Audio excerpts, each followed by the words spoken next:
Assalamualaikum. Assalamualaikum warahmatullahi wabarakatuh. Nama saya Zainal Lagis, NIM 119040111, kelas Prodi Hukum Ekonomi Syariah kelas 3A. Ingin menjelaskan, ingin memaparkan sebuah rangkuman yang UTS yang diberikan oleh Bapak, materi kelompok 1 sampai kelompok 6. Langsung saja, kita langsung dari kelompok 1 tentang ijtihad. Yakni ijtihad adalah proses penetapan hukum syariat dengan mencurahkan seluruh pikiran dan tenaga secara bersungguh-sungguh. Dalam hukum ijtihad, dalam Al-Quran disebutkan dalam Quran surah An-Nisa ayat 59, yang artinya, jika kamu berlainan pendapat tentang sesuatu, maka kembalikanlah ia kepada Allah, Al-Quran, dan Rasul Sunnahnya. Jika kamu benar-benar beriman kepada Allah dan hari kemudian, yang demikian itu lebih utama bagimu dan lebih baik akibatnya. Kemudian dasar hukum yang kedua dari As-Sunnah atau dari sabda Nabi Muhammad Rasulullah SAW, yang artinya, bagaimana engkau dapat memutuskan jika kepadamu diserahkan urusan peradilan? Mu'az menjawab, saya akan memutuskan dengan kitabullah. Bertanya lagi Nabi Muhammad SAW, jika tidak engkau jumpai dalam kitabullah? Ia menjawab, dengan sunnah Rasulullah SAW. Lalu Nabi bertanya, apabila engkau tidak dapat di dalam sunnah Rasulullah? Mu'az menjawab, saya lakukan ijtihad birra'yi.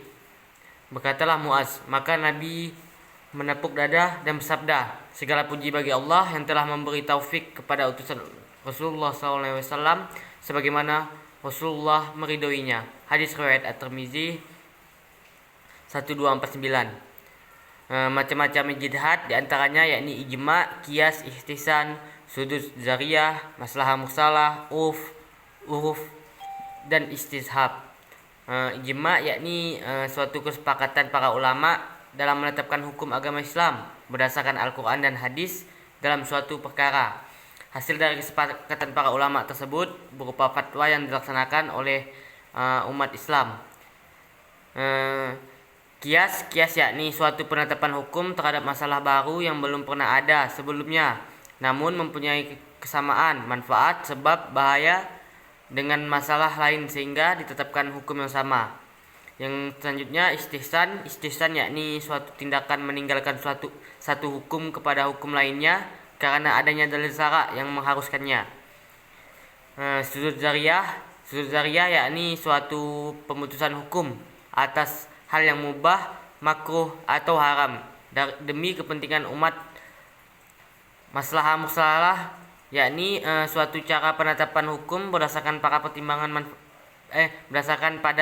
pertimbangan manfaat dan kegunaannya. Yakni penetapan bolehnya suatu adat istiadat dan kebebasan suatu masalah selama tidak bertentangan dengan Al-Quran dan hadis.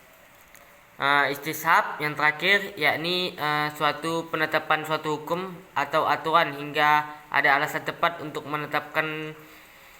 mengubah ketetapan tersebut. Mujtahid adalah orang-orang yang melakukan ijtihad. Syarat utama yang paling dasar harus dimiliki seorang mujtahid yakni Islam, baligh, berakal, dan adil. Kemudian pada era modern ini ijtihad dapat dilakukan melalui 3 cara, yakni ijtihad intiqai atau ijtihad tarjih, ijtihad insya'i atau ijtihad ibtidai, dan ijtihad komparasi. Contoh ijtihad dalam hukum bisnis syariah yaitu akad mudarobah, satu akad yang oleh para ulama disepakati akan kehalalannya. Karena itu akad ini dianggap sebagai tulang punggung atau praktek perbankan syariah.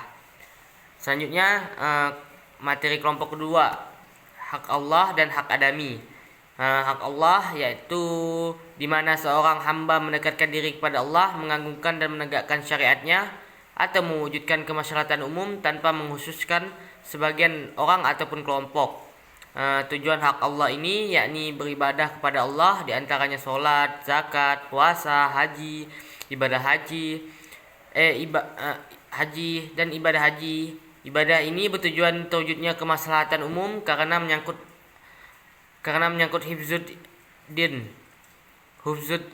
hifzuddin, hak adami. Hak adami yakni hak yang menjaga kemaslahatan setiap pribadi manusia, baik bersifat umum seperti menjaga kesehatan, anak dan harta, mewujudkan keamanan, menumpas kejahatan, menolak permusuhan dan menikmati fasilitas umum, ataupun khusus seperti hak memiliki menjaga hartanya, hak pemilik yang menjaga hartanya. Kemudian hak adami yakni bertujuan untuk menjaga kemaslahatan setiap pribadi manusia di bumi ini. Pembagian taklid yang diperbolehkan yakni taklid syakhsi dan taklid mutlak. Taklid syakhsi sendiri yakni taklid yang langsung kepada Rasul atau merupakan bentuk taklid terhadap Rasulullah SAW, baik itu perkataan, perbuatan ataupun ketetapan. Taklid mutlak yakni taklid yang bagian dari cara taklid atau mengikuti orang lain mazhab tanpa mengikatkan kepada satu mazhab apapun, atau dalam arti ia tidak terikat kepada satu mazhab saja, tetapi ia membebaskan kepada mukallid untuk mengikuti pendapat mujtahid manapun dari mazhab yang diakuinya. Kemudian taklid yang dilarang yakni taklid mahdi dan taklid jamid. Taklid yang mahdi yakni suatu bentuk taklid kepada suatu mazhab tertentu dan menetapkan tidak berpindah-pindah selama hidupnya, dalam arti bahwa mukallid tidak mengikuti atau mengambil pendapat selain daripada imam mazhab yang dipegangnya. Atau boleh diartikan bahwa taklid mahdi ini adalah bentuk keterikatannya pada suatu mazhab saja. Kemudian taklid jamid ya ini merupakan bentuk ekstrim dari taklid mahdi, yakni taklid atau keterikatan kepada suatu mazhab tertentu secara fanatik. Jadi dia ini hanya berpegang teguh kepada pendapat suatu mazhab. Kemudian pembagian talfik yakni talfik yang diperbolehkan dan talfik yang dilarang. Talfik yang diperbolehkan yakni termasuk dalam talfik yang diperbolehkan ialah mengambil teringan dari pendapat misalnya dari pendapat dua mujtahid yang berbeda dalam suatu peristiwa yang tidak tergantung satu sama lain. Misalnya dalam kasus wudu menurut syarat-syarat yang dituntut oleh mazhab Syafi'i, kemudian pada saat-saat lain orang ini mengambil syarat-syarat sebagaimana yang ditentukan oleh mazhab Abu Hanifah. Diperbolehkan yang demikian ini karena bagi seorang mukallaf diizinkan mengamalkan yang lebih ringan bila memang tidak ada jalan lainnya, yakni ia tidak mencabut amal yang telah dikerjakan menurut satu mazhab untuk diganti menurut mazhab yang lain. Jelasnya, wudhu pertama menurut mazhab Syafi'i telah selesai dan dipergunakan untuk suatu keperluan hingga selesai juga. Kemudian wudhu kedua ia menggunakan mazhab Abu Hanifah telah selesai dan dipergunakan untuk keperluan yang lain. Biar masalahnya serupa tetapi peristiwanya berbeda. Talfik yang dilarang yakni mengambil ringan dari pendapat mujtahid dalam suatu masalah. Misalnya kan seorang mengadakan akad nikah tanpa menggunakan wali menurut mazhab Hanifah dan tanpa memakai dua saksi menurut mazhab Imam Malik. Akad nikah yang mereka lakukan adalah fasid atau batal dari dua jurusan. Ia tidak boleh beralasan bahwa agama itu mudah dan tidak menyakitkan, sebab tempat kemudaratan dalam agama itu sudah ketahui oleh orang umum, dan andaikan kemudahan itu bertempat di sembarang tempat secara meluas, niscaya beban taklid manusia akan gugur semuanya. Menggugurkan taklid lebih mudah daripada membinanya. Materi kelompok 3 selanjutnya. Ini dalalah. Dalalah adalah suatu petunjuk menunjukkan kepada yang dimaksudkan atau memahami sesuatu yang disebutkan pertama. Disebutkan madlul yang ditunjuk dalam hubungannya dengan hukum. Yang disebut madlul itu adalah hukum itu sendiri. Kata sesuatu yang disebutkan kedua kalinya disebut dalil yang menjadi petunjuk.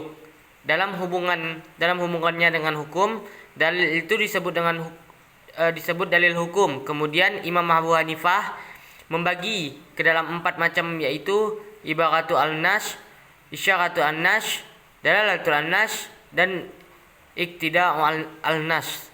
Kemudian 4 macam dalalah yang telah disebutkan tersebut dapat dijadikan pegangan ataupun hujjah untuk menentukan arti suatu nas dalam suatu penetapan hukum. Hanya saja kekuatan di antara 4 macam dalalah tersebut bertingkat-tingkat. Tingkatan dalalah-dalalah tersebut dalam istilah hukum tidaklah sama. Dalam ibarat yang paling kuat dan dalalah iktida yang paling lemah. Kemudian materi selanjutnya kelompok 4, yakni mantuk dan mafhum. Mantuk secara bahasa sendiri yakni sesuatu yang diucapkan, sedangkan menurut istilah yaitu pengertian harfiah yang ditunjuk oleh lafaz yang diucapkan itu sendiri. Mantuk sendiri terbagi menjadi an-nas, zahir, dan muawwal, sedangkan mafhum secara bahasa adalah sesuatu yang dipahami suatu teks, sedangkan menurut istilah mafhum ialah pengertian tersirat dari suatu lafal, yakni atau kepada dua macam, yaitu dua lafal atau pengertian kebalikan dari pengertian lafal yang diucapkan, atau mafhum mulafah. Mafhum dibagi menjadi dua macam, yaitu mafhum muwafaqah dan mafhum mughalafah. Dalam mafhum muwafaqah terdapat fahwal kitab dan lahnal kitab, sedangkan dalam mughalafah terdapat mafhum al-wasfi, ilat, gayah, laqab, has, dan syarat. Mantuk dan mafhum muwafaqah dapat dijadikan sebagai hujjah, namun untuk mafhum mughalafah terdapat pengecualian, yaitu mafhum laqab yang tidak bisa dijadikan sebagai hujjah. Kemudian kelompok 5 ada dalalah perspektif Maliki, Syafi'i, dan Hambali. Mantuk pada dasarnya adalah isim maf'ul yang secara bahasa berasal dari kata nataqo yantiku nutkon, yang berarti pembicaraan secara sederhana. Mantuk berasal dari nataqo yang artinya terucap. Mantuk adalah makna yang dikandung oleh kata yang terucap. Sedangkan mafhum adalah setiap makna yang dipahami dari suatu lafaz yang makna tersebut berada di luar ruang lingkup yang tersurat. Mafhum terbagi dua, yaitu mafhum muwafaqah dan mafhum mukhalafah. Mafhum muwafaqah yakni makna yang dipahami dari kalimat-kalimat dengan jalan mutabaqah atau kesesuaian antara yang disebutkan dengan yang tidak disebutkan. Mafhum mukhalafah yakni menetapkan yang tidak disebutkan berbeda dengan hukum yang disebutkan. Macam-macam mantuk. Para ulama usul fikih membagi mantuk kepada 3 macam, yakni nas, zahir, dan muawwal. Contoh kasusnya yakni misalnya dalam firman Allah Subhanahu wa taala dalam Quran surah An-Nur ayat 2, yang artinya perempuan yang berzina dan laki-laki yang berzina, maka deralah tiap-tiap seorang dari keduanya 100 kali dera. Mantuk dari ayat di atas ayat tersebut adalah menetapkan pukulan 100 kali untuk pezina laki-laki dan pezina perempuan. Sedangkan mafhum al-adat dari ayat tersebut adalah tidak sahnya pukulan terhadap pezina itu bila pukulannya lebih atau kurang dari 100 kali yang ditentukan.